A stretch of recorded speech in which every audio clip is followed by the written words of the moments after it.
alunos do sexto ano da Escola Martim, como vocês estão? Vamos para uma aula de geografia? Hoje nós vamos falar sobre onde estão localizados os povos indígenas no Brasil.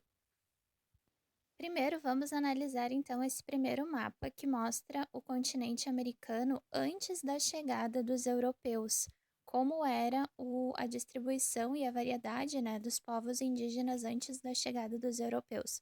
Observem que cada um desses números representa um grupo, um povo indígena diferente. Então, observem quantos havia e como era bem distribuído pelo nosso continente.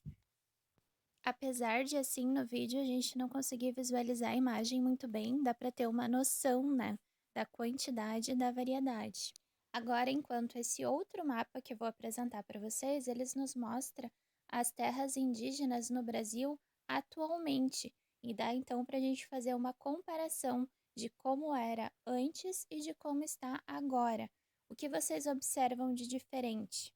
Esse mapa vocês já haviam visto na semana passada, A gente já tinha trabalhado sobre ele e dá para ver que houve uma redução dos povos indígenas e também quanto à localização, que ele está localizado mais no interior do nosso país e não mais no litoral. Essa característica possivelmente ocorre devido ao grande massacre, ao genocídio dos grupos indígenas lá do início da nossa colonização.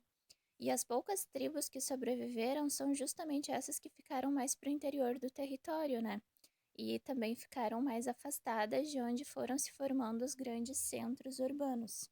E para entender então como são os povos indígenas, nós analisamos algumas imagens, como esta da aldeia no Alto Xingu, para conhecer um pouco sobre a cultura de alguns grupos indígenas, para analisar um pouco sobre as paisagens de uma aldeia indígena, se ela é muito diferente de uma paisagem que a gente vive, seja ela rural ou urbana.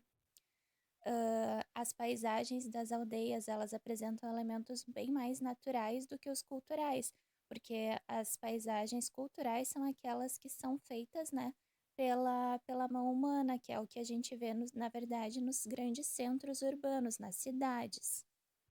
Na aldeia, os indígenas estão em contato direto com a natureza e é ali onde eles conseguem, então, colocar em prática a sua cultura, certo? E agora eu trago o trecho de uma reportagem que nos traz um dado bastante curioso, que 38,5% da população indígena hoje vive em grandes cidades.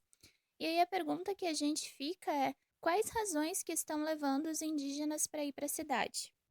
Uma das principais respostas que eu poderia citar agora para vocês, dentre várias, seria a questão do desmatamento, porque o índio ele já não tem mais onde ele caçar, ele plantar, está reduzindo o espaço natural para ele e ele se vê obrigado a vir para as grandes cidades, os grandes centros urbanos. Outra pergunta também é se essa mudança de espaço ela altera a vida dos indígenas. Bom, para isso então eu trouxe um outro pedaço de uma reportagem que nos diz o seguinte: os indígenas que moram nos grandes centros urbanos na cidade sofrem constantemente preconceito e discriminação. Essa mudança no espaço ela altera a vida dos indígenas e para muitos na cidade os indígenas eles são vistos como uma figura diferente da paisagem, como pessoas que não se modernizaram. As pessoas que não enxergam os indígenas, que não entendem a sua cultura, elas enxergam eles como serem inferiores. Mas é importante ressaltar que os indígenas podem viver em diferentes espaços e que muitos, inclusive, já nascem em áreas urbanas e por isso eles podem estar mais familiarizados com essas questões urbanas. Mas mesmo assim, muitas vezes, eles não se distanciam da sua cultura original.